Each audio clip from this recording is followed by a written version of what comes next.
I'd like to do is share with you some of the work that we're doing in Oxford, where we're trying to capitalise on human genetic discoveries, largely coming from genome-wide association studies, and to turn these into biological insights and mechanisms for type 2 diabetes. Now, I'll start off with just giving you a little bit of introduction on the collaboration that's presented on this slide. This is a collaboration between Felicity Cormack, who's a wooden block artist, and Katia Mattis, one of the students in our team. And this is Felicity's representation of Katia's DPhil project on CRISPR genome editing of human pancreatic beta cells. And I think it's absolutely beautiful, and I'm shamelessly going to use it throughout my talk as a little break between the vignettes that I'm going to share with you this afternoon. So for those of you who don't work on type 2 diabetes, let me just point to you why it's such an important disease area to be focusing attention on. There are currently 415 million people affected by diabetes worldwide, and it has an estimated cost in the UK of over £25 billion. It's the largest single cause of amputation, stroke, blindness, end-stage renal disease, and non-alcoholic fatty liver disease. And the big problem that we have is, although we can treat diabetes, the treatments that we're currently using in the clinic are not disease-modifying. So there's a clear need for novel and targeted therapeutics.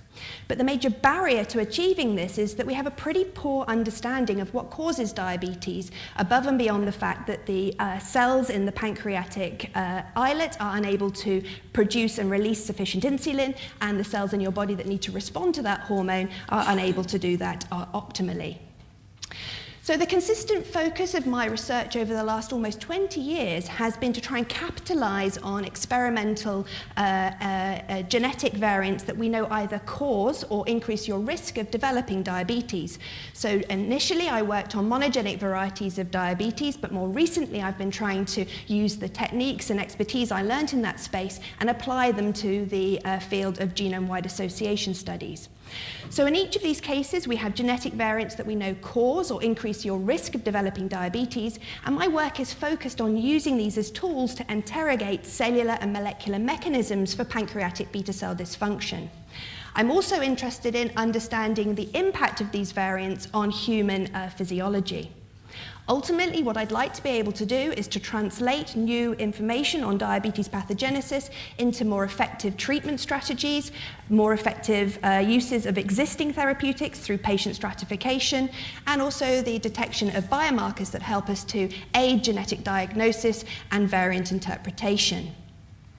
So we have pretty good evidence that this is likely to succeed, and that comes from a number of sources, but the one closest to my heart is work that I performed as a post-doctoral researcher in Andrew Hattersley's lab in Exeter, where I identified heterozygous activating mutations in a key component of the machinery that couples glucose metabolism to insulin secretion in the pancreatic beta cell.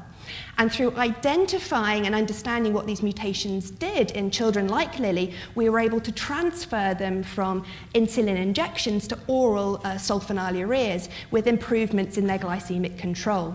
So this was an example of not only precision medicine, where understanding the genetic basis of the disease led to a change in how we treated and managed these patients, but it also showed us that human genetics can identify effective and safe therapeutic targets, because sulfonylureas are commonly used to treat patients with type 2 diabetes. So over the last 10 years, as we've heard at this meeting, there's been tremendous progress in unlocking the biology of lots of complex diseases through genome-wide association studies. But we're faced with a huge challenge, because most of the variants that have been identified don't sit neatly in protein coding regions of the gene where we can move rapidly to functional assays. They're sitting in those regions that are poorly annotated, and we've got a huge degree of transcript uncertainty. And this makes it very difficult to unlock the biology. For type 2 diabetes, we've had a lot of success. We've already heard from Anuba at this meeting that my slide's out of date. There are published at the moment over 150 regions of the genome that we know robustly associate with type 2 diabetes risk, and Anuba's told us about 141 more. And most of these, as I say, are in that non-coding sequence that makes it very difficult to move to a functional assay. So what we have learned, though, from the data that's been generated thus far, is that the pancreatic islet is absolutely central for mediating the effects of those variants. And we know that because we can study the impact of these associated variants in individuals who don't have type 2 diabetes, and we can understand whether or not they impact on the procedures and processes that influence insulin secretion, or whether or not they impact on the processes to do with how your body responds to that insulin. And through studying those, the physiology of these variants, we can see that the vast majority of them impact on pancreatic beta cells. And that's really important because we have a handle on the cell type that we need to be working on and focusing our downstream efforts. So I'd like to give you a flavour of how the work in my team is set up and the sorts of approaches that we're taking in combination to try and unlock the biology from GWAS. So we really ask two fundamental questions. First of all, can we get to those effector transcripts? And can we identify the causal variants? So to understand the effector transcripts through which these GWAS variants are mediating effects on disease, we tackle this using a number of complementary approaches. We might use our known biological insight, looking at biological candidates that are mapping to that region of association. Working with Roger Cox, mainly at Harwell, we can generate rodent models and see if they recapitulate the appropriate diabetic phenotypes. We can continue working with Mark McCarthy and Andrew Morris and others to do fine mapping efforts in human genetics and see if we can get down to smaller sets of variants. We can study these individuals in healthy carriers and look at the impact on physiology, and we can do appropriate cellular studies in relevant cellular models. We're also interested in trying to get to that causal variant, and there we do studies looking at effects on gene expression in relevant tissues. We look at improving the annotation of human pancreatic islets so that we can try and understand what variants might be doing. And as you heard earlier from Jim Hughes and from Wiebe Nylander, we're also interested in looking at chromatin interactions using Capture-C. When we do get at those effector transcripts, we're able to start to do things like gene set enrichment analysis and look for protein-protein interactions and network analysis. And you heard also this morning from Casper Large at the Broad about his elegant studies using co-immunoprecipitation and starting to put together pathways. And that's something that we're fortunate to be able to be working with him on at the moment. So the first vignette I really want to focus on is to really tell you something about the efforts that we've been taking over the last 5 or so years to try and identify effector transcripts at GWAS loci by looking at effects of genetic variants on gene expression. Now, we've heard today already about the publicly available resources, GTEx and ENCODE, which have been phenomenally important in trying to understand effects on gene expression and effects on regulatory annotation. But unfortunately, my cell type of preference, the pancreatic islet, is not represented in either of these efforts. And recognizing this some years back, we started to try and make our own equivalent version in Oxford and put down similar annotations and gene expression data set on this absolutely critical cell type for diabetes. So now we have about over 200 human pancreatic islet donors, and in those cases we've been able to look at islet morphology and function. We've been able to genotype them, look at DNA methylation status. We're increasingly doing a TAC-seq and looking at chromatin state. We've been able to improve our understanding of the annotation of regulatory regions by doing transcription factor binding, and we're doing Capture-C. We've on all of these islets been able to do RNA-seq, originally using Illumina, but we're moving now to using PacBio so that we can start to get a better handle on some of the isoform expression profiles. And we've been dabbling, as many have, in the single-cell transcriptomics field. So this human islet biobank is at the heart of a lot of what we're doing in Oxford, and it is an important collaboration between Mark McCarthy and myself in Oxford, with Patrick Roseman, also in Oxford, who's a beta cell physiologist, and Patrick MacDonald over at the University of Alberta in Edmonton, who is also an electrophysiologist and has access to human islets.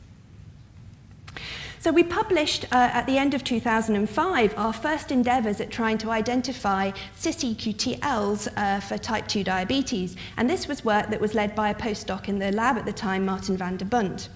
And we published this work on the first 118 donors that we had got RNA-seq and Omni 2.5 plus exome genome array genotyping on. And what Martin was able to do was to show that in 14 cases at 14 different GWAS loci, the lead SNP at the GWAS locus overlaid an enhancer element that was enriched in pancreatic islets, and there was an association of that SNP not only with diabetes but also with regional gene expression. So in 14 cases, we were able to get at a putative effector transcript at that locus. And these fell into three major types of finding. In some cases, we were simply confirming an EQTL that had been picked up in a disease non-relevant tissue, such as blood, and we saw that, for example, with CAM kinase 1 delta. In other instances, we were able to provide experimental evidence for something that was already a compelling biological candidate, such as ADSI5. But in a really interesting subset of cases, we were actually identifying genes that had got no known role in islet cell biology, and this was the first evidence that this might be playing a role in insulin secretion and beta cell function. So what I'd like to do is tell you about one of these in particular, ZMIS1, which is a transcription factor. As I say, no previous known role in islet biology. And what we were able to do was to firstly establish that the direction of effect was that the type 2 diabetes risk allele also increased expression of ZMIS, so that if you happen to harbour a copy of the type 2 diabetes risk allele, you had more ZMIS expression in your pancreatic islets. So the key question that we needed to know was, what is ZMIS and what does it do in a pancreatic islet? And if you have too much of it, does it have a detrimental effect on your ability of your islets to secrete insulin? So working with Patrick MacDonald at the University of Alberta, first of all, we were able to show that ZMIS is indeed expressed in the human pancreatic islet at the protein level. We can see it in both the pancreatic beta cells and in the alpha cells. And then we wanted to ask, well, what happens if you have too much of your ZMIS in the islet? What will happen to insulin secretion? So Patrick overexpressed ZMIS in human pancreatic islets and was able to show that if you have too much ZMIS, you reduce your ability to secrete insulin. So directionally consistent with our cis-EQTL and association with type 2 diabetes.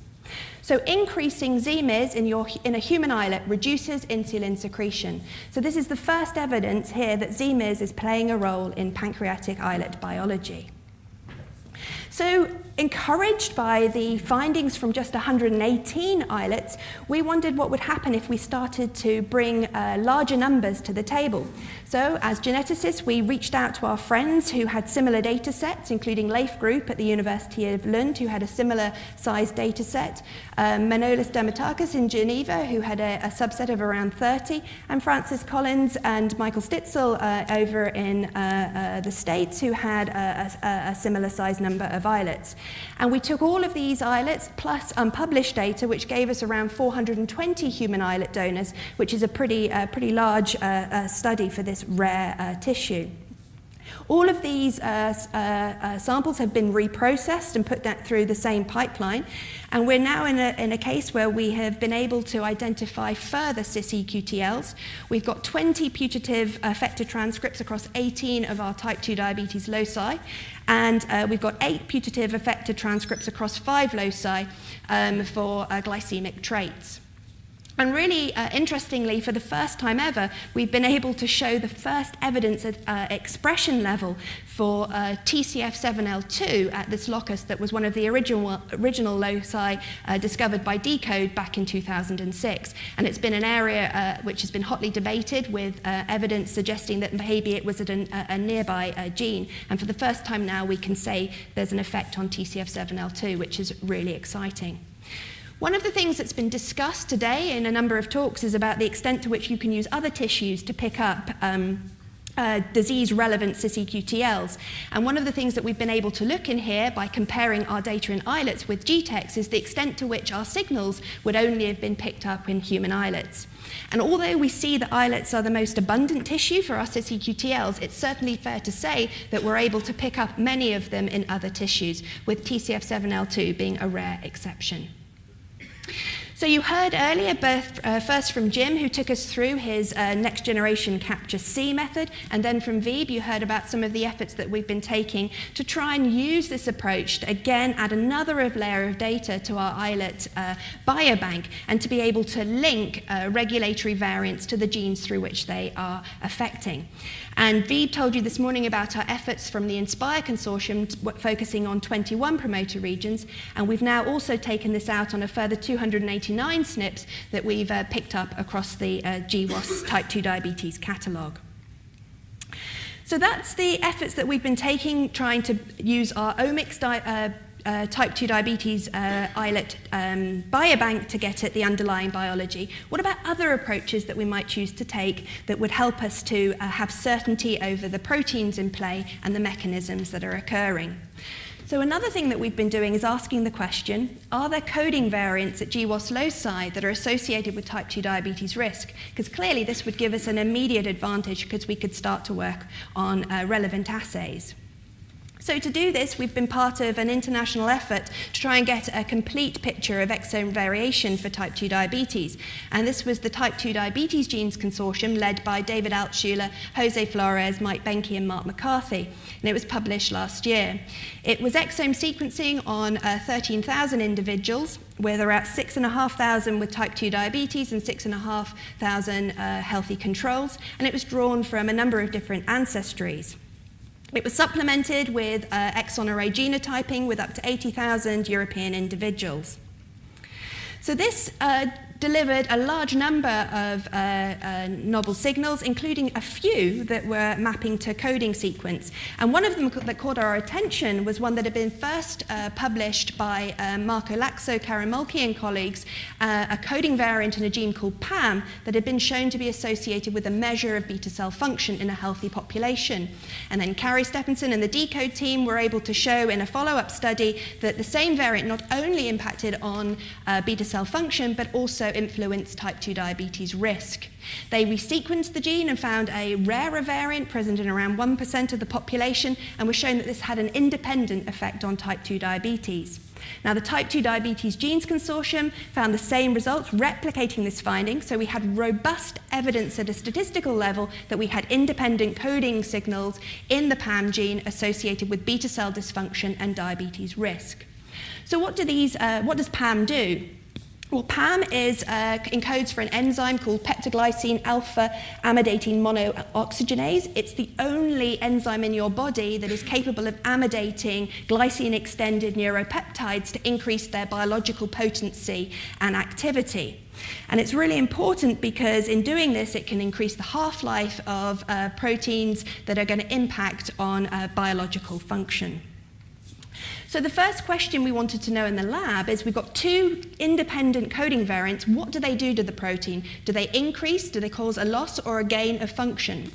So Anne Raimondo, a postdoc in the team, set out to establish novel assays to determine this. She set up a plate-based assay from scratch to measure PAM activity, and was able to show that the 5% variant was associated with reduced ability to amidate a glycine-extended peptide.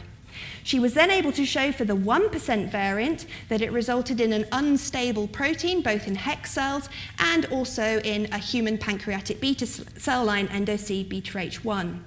So we had two independent coding variants associated with diabetes risk, and both of them showed loss of function, but through two distinct mechanisms. One through reduced catalytic ability to amidate neuropeptides, the other through reduced and mislocalized protein expression.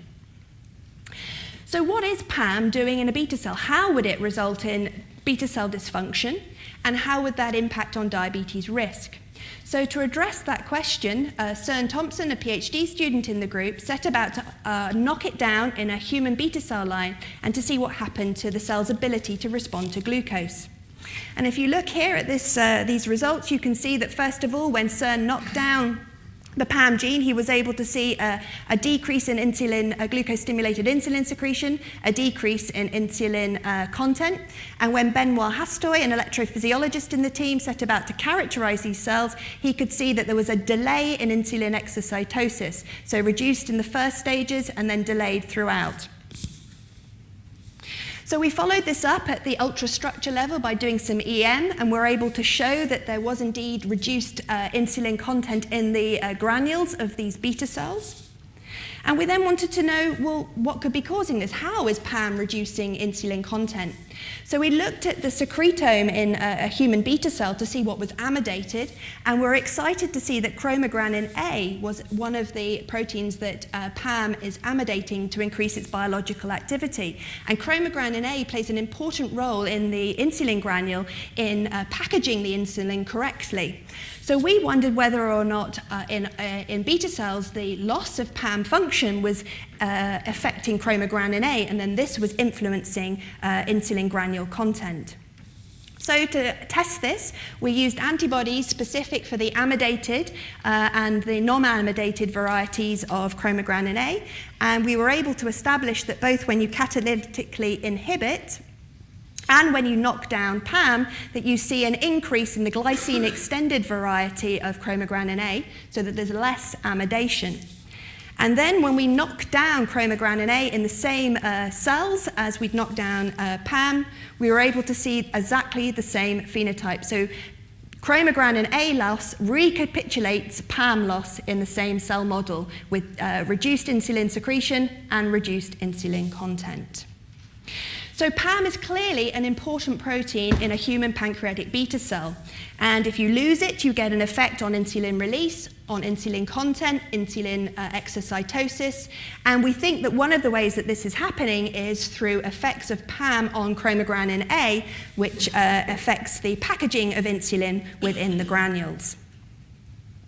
So that's all very well. That's in a human beta cell model. I think it's pretty compelling evidence. But can we get closer to carriers of the variant? And the answer is yes, we can. We can go back to our omics database for human islets, and we can talk very nicely to our collaborator in Alberta and ask him to have a look at his functional data on the islets that we have genotyped. And when Pat went and had a look at the data that he collected on our genotyped islets, he was able to identify 7 individuals who had the 5% variant, and he was able to match them very carefully for age, gender, and BMI with non-carriers, and then to look at the impact of this variant on exocytosis. And as you can see here, Pat was able to show the same reduction in insulin exocytosis in islets from individuals carrying this 5% variant. And over here, just to remind you, this is the data from our endo-C beta H1 cells, and you can see that we very nicely mirrored that effect. So we have a variant. It's associated with beta cell dysfunction and type 2 diabetes. We can show pretty compelling evidence that there's a direct role for PAM in pancreatic islets. We can show effects on insulin content, secretion, and kinetics. But PAM is actually pretty widely expressed, and there are other ways by which PAM could be influencing insulin secretion. It could be having indirect effects. It could be amidating other peptides in the body that are then traveling round to the pancreas, to the islets, and are influencing insulin secretion. And there's one elephant in the room, because there's a very well-known peptide to the diabetes community because we use it, GLP-1 agonists. They're 30% of the non-insulin market for treating patients with type 2 diabetes, and GLP-1 is amidated. And what GLP-1 does is it's released from the L cells in your gut after you've had something to eat, and it helps you reduce your blood glucose levels by increasing insulin secretion and suppressing hepatic glucose production. Now, PAM is expressed in the L cells, and GLP-1 is amidated in the L cells. So we wondered whether or not individuals who have the PAM risk genotype could have a reduced incretin response due to reduced amidated GLP-1, and this could also contribute to their inability to respond appropriately to glucose. So to test this, we realized we weren't going to be able to do it in cells. We needed to go to a good model system, and my favorite model system is the human.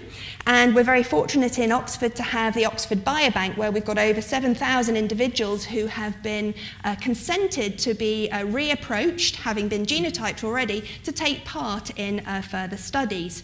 So we looked in the Oxford Biobank for individuals who harboured the 1% variant, and we invited them to come into our clinical research facility for 2 visits.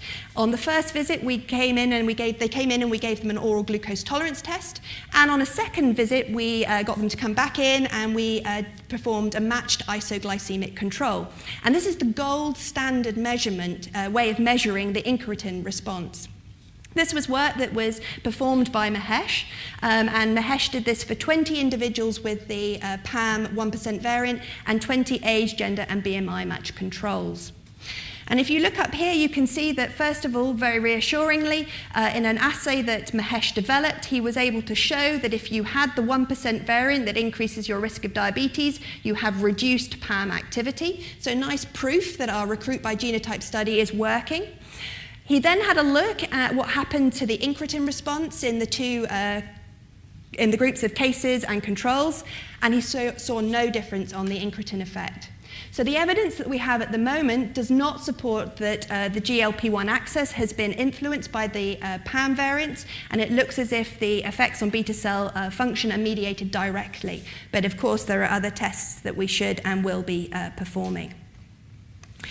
So moving on, I'd like to sort of shift gears a little bit and show you how we can learn from these experiments where clearly we've got a model, a human beta cell model that's working very effectively. We've got good cellular phenotyping, but we've only really in this extensive study tackled one of the many GWAS loci. Wouldn't it be lovely if we could do this across the genome, or at least across a large number of GWAS variants? So a few years ago, we asked the question, were we in a position where we could start to assay gene function at scale in our human beta cell model? So we wanted to be in a position where we could take the 75 GWAS loci that were known at the time, which if we took a cutoff of 1 megabase either side of the lead SNP would give us 300 genes at those 75 loci. And could we develop a way of measuring insulin secretion in a way that the Wellcome Trust would fund me to do? In other words, could we drill it down to something that was more like 20 pence rather than £3 data point? We needed this human authentic beta cell model. That was absolutely central to our ability to do this work, and we needed to be able to efficiently knock down the genes. And fortunately, all of these things coincided at the same time and gave us the ability to address this question. As many of you will appreciate, when you have a big project like this, you need a DPhil student. You need somebody at the start of their PhD who's prepared to invest in a high-risk project. And fortunately, Sian was up for this, and he took the mantle and worked with Daniel Ebner at the Target Discovery Group in Oxford to develop a robust and scalable array-based silencing assay using acoustic liquid handling, which allowed us to get the price down of our insulin assay and also to hit that magic spot with our Z-score, so that we had confidence in the secretory measurements that we were generating through the high-throughput screen. We wanted to be able to look at a cellular readout under a number of different conditions. We looked at low glucose, high glucose, and we wanted to pharmacologically modulate our cells so that we could try and interrogate other pathways which might be perturbed by a knockdown of the genes. And we did this with a fairly dirty method with IBMX going through the cyclic AMP pathway, and also with tolbutamide that's targeting that KATP channel that I've already mentioned. We also wanted to look at cell count for 2 reasons. One, so we had a way of normalizing our data, and secondly, so that we could look crudely at any effects on cell viability. So Sian set about and he performed this for all 300 genes at the 75 loci, and here I've summarized an enormous amount of work on one slide. What you can see here are our controls. So we obviously wanted to know that we could do this for things where we expected to see a phenotype. So we thought if we knock down insulin, we should see an effect on insulin secretion, and I'm delighted to say that that was the case. We had here other hits that were coming out from outside of our confidence intervals.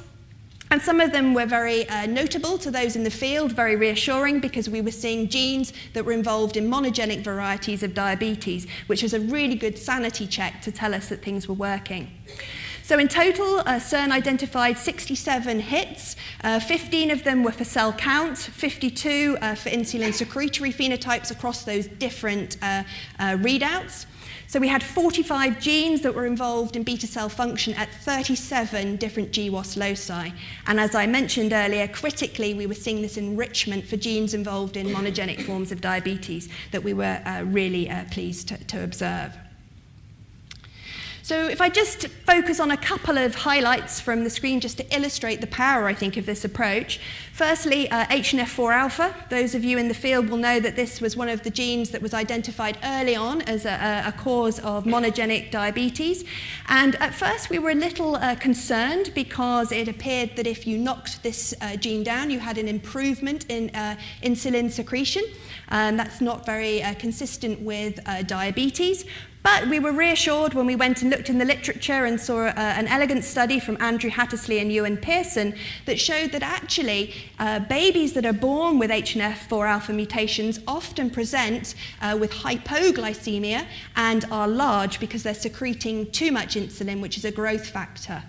And the cell model that we're using is actually derived from a fetal pancreatic bud. So the biology here actually makes a great deal of sense. So we're very reassured about that.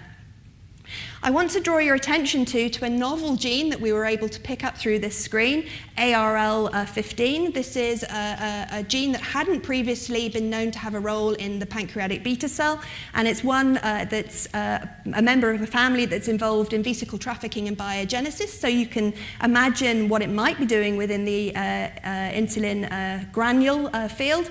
And we're now looking at this in more detail, having generated a mouse model with Roger Cox. So that was 300 genes at 75 loci. It's clearly delivered results. We're very encouraged by that, but we also realize that we've got many more loci that we need to look at. So we want to go bigger. So Antje Grootz, who's here at the meeting, has set about her DPhil project, and she's going to do a pooled CRISPR library. We think that our data thus far has really shown that insulin content is a very robust cellular phenotype.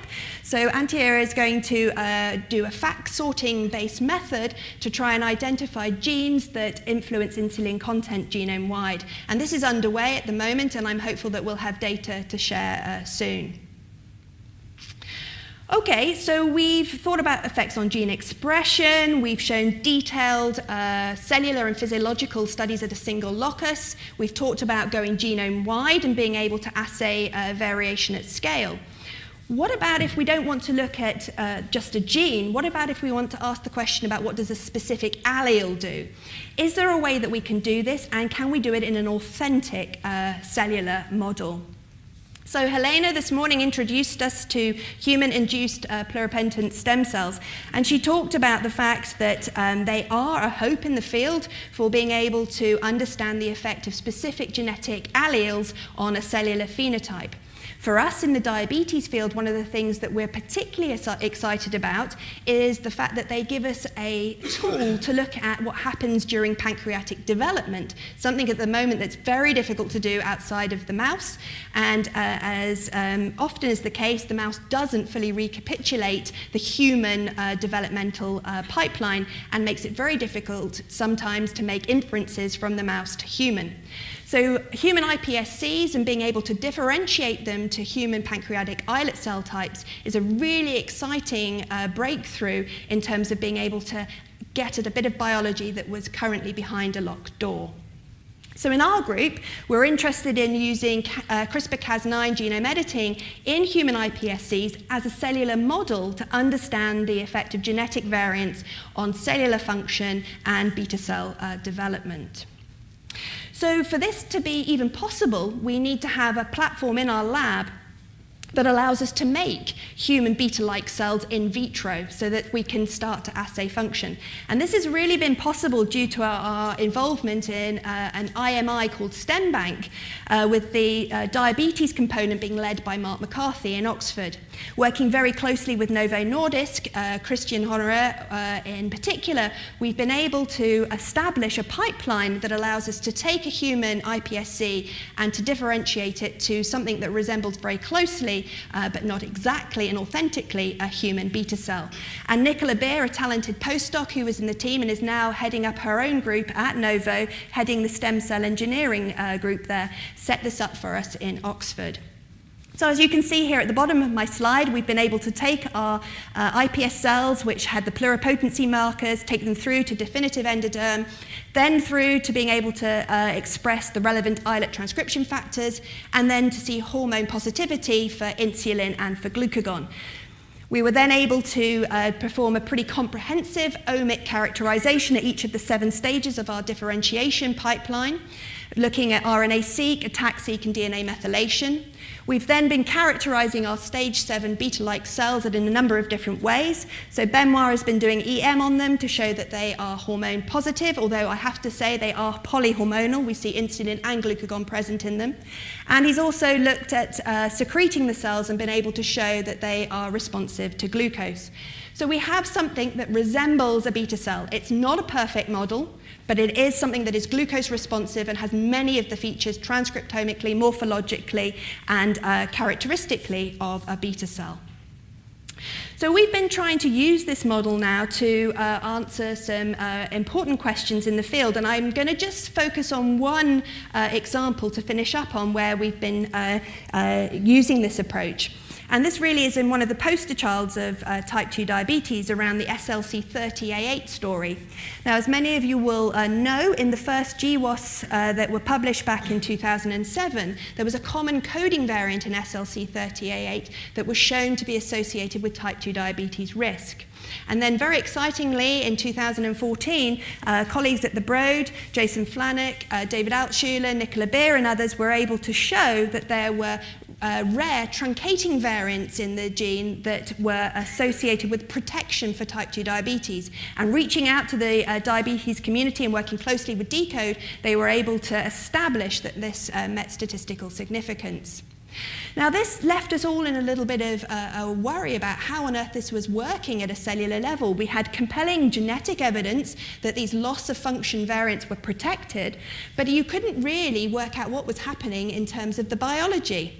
There'd been a number of studies that had tried to knock down SLC30 in rodent pancreatic beta cells, but these had shown that they reduced insulin secretion, so that wasn't consistent with protection. And then if you looked at a large number of studies that had published knockout mice, global and beta cell specific, there was a very variable phenotype, so you had no consistent biological story to go with the compelling genetic evidence. So it became very important to think about how do we predict whether these loss-of-function variants in SLC30A8 are protective against diabetes because they are due to a loss of function, or is there a hidden gain of function there? Because if we don't know the direction of effect, you're not going to know whether you need more or less of the zinc transporter, and then pharmacologically, you don't know whether you need to make an agonist or an antagonist. So what Nicola set about to do with the help of Fernando was to use genome editing in our human iPSCs to introduce the most common of these truncating variants, R138X, and then to be able to measure the expression of the 2 alleles so that we could see whether or not both of them were transcribed. So she made the edits in our human iPSC model. She took them through our differentiation protocol. Unfortunately, SLC30A8 is not expressed until stage 7, so we had to go through the whole month to get our cells to the endpoint. She then extracted the RNA and did digital droplet PCR to be able to measure the 2 alleles. And in doing so, she was able to show that there was a 30% reduced expression of the type 2 diabetes protective allele, so consistent here with loss of function. So we were able to show that less SLC30A8, which is protective at the genetic level, is due to less protein in the cell. So antagonists are the future in terms of the direction here for manipulation of this zinc transporter. Okay, so to summarize, I've taken you through a series of different approaches that the group in Oxford are taking to try and unlock the biology from GWAS. I've given you an introduction to our human islet biobank, told you about the multiple genetic and genomic phenotypes that we've been collating on those samples, and have shown that we can use them as a powerful resource to identify cis-EQTLs, which pinpoint effector transcripts at type 2 diabetes GWAS loci, and I've given you the specific example of ZMIS1. I then moved on to tell you about our work on PAM, where there are 2 independent coding variants that are associated with type 2 diabetes risk. I showed you our cellular studies, where we were able to show effects on insulin secretion and content and exocytosis that we think are mediated through effects of reduced amidation of chromogranin A. I then told you about the efforts that we have taken and our plans for the future to work at scale to be able to interrogate multiple loci in authentic human cellular models. I showed you in published work that we've been able to show 45 genes at 37 GWAS loci that are involved in pancreatic beta cell function. And I finished up by taking you through the pipelines that we've established in Oxford for genome editing and differentiating human iPSC cells. And I've given you the example of SLC30A8, where we've been able to introduce a variant that's protective for type 2 diabetes risk and have been able to establish that it causes haploinsufficiency. So, if you weren't listening, if you have been checking your emails, if you've been thinking about your beers, this is what I'd like you to walk out the room remembering. That to date, the majority of the GWAS signals that have been identified influence insulin secretion. They have their primary effect through beta cell or islet dysfunction. That if we integrate genetic, genomic, and cellular data, we do have the power to unlock GWAS biology. It's not easy, but it is possible. And I really think that genome editing is going to offer us the opportunity to disentangle the effects of coding and regulatory variants in authentic cell types, which might help us address some of those really challenging questions that we are not able to resolve statistically. Now, the work I've presented today really is a tour de force and has involved a large number of people. Many of you are in the room. I'd like to thank all of you for the opportunity to collaborate and do great science, which I think is absolutely at the heart of being able to deliver mechanisms. Nobody can be an expert in all areas, and we really do need to work together. So thank you to everybody. I hope I've mentioned the key people throughout the talk. This is the group back in Oxford. Huge thanks to them for being back there looking after the endobeta cells, culturing islets so that I can come and drink beer with you guys. And I'd like to finish up with a slide that makes me feel very warm and fuzzy. These are some of the scientists of the future. These are scientists from Headington Girls' School for British Science Week, where we went in and helped them to make beta cells, mainly polyhormonal beta cells, as you can see, lots of multicolour. They're happy to extract your DNA from your strawberries, and here they are making a beautiful human islet. Thank you very much for your attention.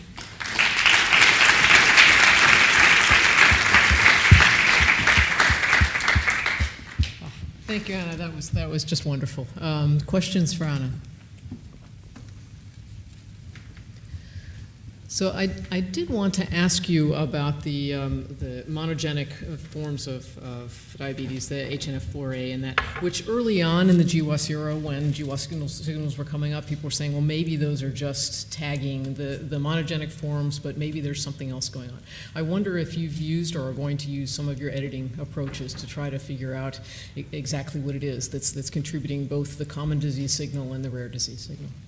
Yeah, absolutely. So what I didn't mention for reasons of time is that we've been collecting fibroblasts and making iPSCs from individuals with different varieties of monogenic diabetes, and we're at the moment doing a lot of work on 4-alpha and 1-alpha, and I think understanding how those cells behave when you have a bona fide monogenic variant will provide a good framework for understanding what some of the common variants that Anuba and Andrew have reported on previously, and there are several, and there are particular places where we need to disentangle whether or not they're having independent effects, and it might not be that very nice attractive coding variant, it might be that regulatory one. I'd be excited to start looking into that. Absolutely. So there's a question way in the back, so our microphone runners can... Hello, thank you. Oh, you already have one. Yes, good for you. I'm good. Wonderful, huge amount of information and an approach. I got confused at the very last part, where when you introduced that mutation, and you showed that there was 30% less transcript from that allele, and the conclusion was it was haploinsufficiency. Is that correct? Yes. So I'm still not clear how you can say that the remaining transcript that's producing a truncated protein is still not having some neomorphic effect, even though there's overall less transcript. So that's a good question, and shows where I was rushing at the end and didn't give you the full picture. We were investigating whether or not the transcript had been degraded by nonsense-mediated decay, and the rescue with cyclohexamide is a good indication there that actually the transcript has been degraded, which is why we don't think it makes it to the protein stage. What I can also tell you that I haven't shown today for reasons of time is that we've been able to go on and look at those cells in terms of their cellular phenotype in more detail. And it's really exciting, in fact, because what we're starting to see emerge is a role between reduced zinc in those cells and KATP channel function. And if you remember right at the start of my talk, I introduced that monogenic variety of diabetes that was all about that KATP channel not responding. And it looks as if the biological story is going to take us back to that KATP channel, and that may be what's happening. So I think the picture isn't completely solved yet, but I think we've got a haploinsufficient, it's not there, and I think that loss of the channel is then having an effect through the zinc signaling on gene expression of the KATP channel. Thank you. Great. And then down here in the front.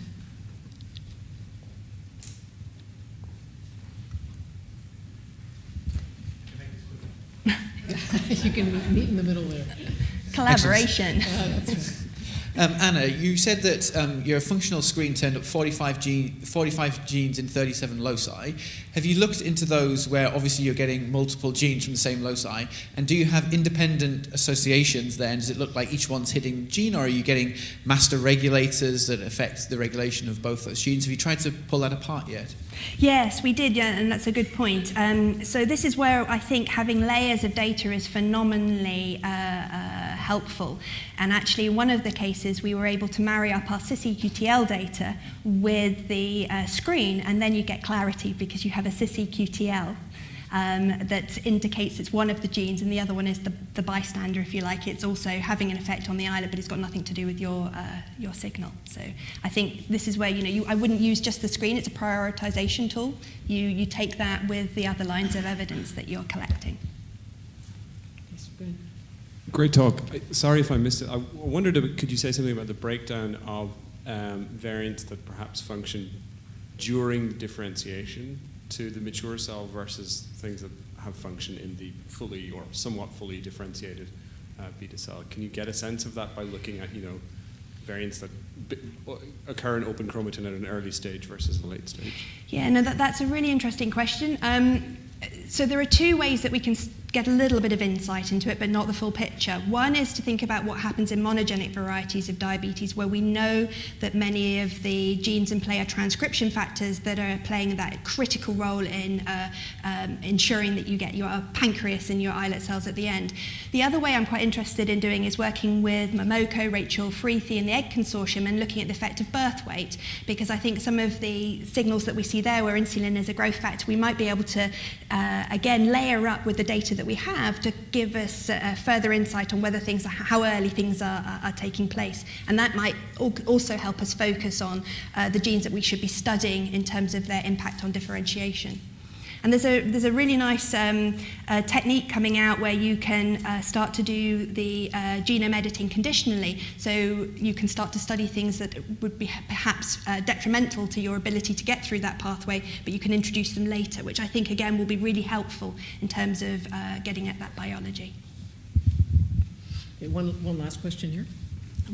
Sure, that was a great talk. So one of the issues and pushbacks with GWAS functionalization that comes up a lot is sort of the small effect sizes that we observe. And I was wondering if you can comment on what your observations have been and how that's impacted your ability to elucidate mechanism. Yeah, no, that's That's a good point. So, I mean, the criticism I get, and I'm sure we all get a lot, is that the effect sizes are small, so why would you bother? And I always like to go back again to my KATP channel, because there's actually a common variant in that gene that's associated with type 2 diabetes risk, odds ratio of 1.1, 1.2. Now, it doesn't matter that that's a small size, that is a bona fide drug target, so you get to the biology. So that's the first argument, let's kick that into touch. The second thing I think is really exciting in some ways, because the closer you get to where the defect is in your functional assay, the greater your ability to pick it up. So we did some work early on glucokinase regulatory protein, that variant P46XL that seems to be associated with just about everything. And we were able to develop a kinetic assay and to get very close to where that defect is. So despite the fact the effect size is very small, if you've got the right assay, you can pick it up. If we'd looked in a noisier system, perhaps if we'd been looking at effects on expression or whatever, we wouldn't have seen it. But if you actually get at where the business is, I think even with a small effect, you've got a good chance of picking it up. Great. All right, Anna, let's thank Anna and all of our speakers.